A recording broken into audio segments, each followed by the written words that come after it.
మంచిర్యాల జిల్లా ప్రధాన వార్తలను చూస్తే జిల్లాలో రేపు మొదటి విడత గ్రామ పంచాయతీ ఎన్నికలకు అధికారులు అన్ని ఏర్పాట్లు పూర్తి చేశారు.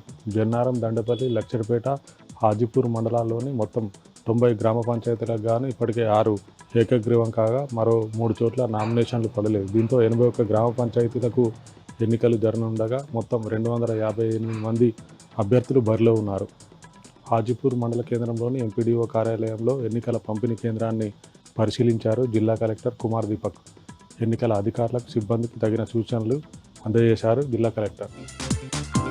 మంచిర్యాల జిల్లా హాజీపూర్ మండలంలో నిన్న రాత్రి ఎన్నికల ఫ్లయింగ్ స్క్వాడ్ అధికారులు వాహన తనిఖీలు చేపట్టారు.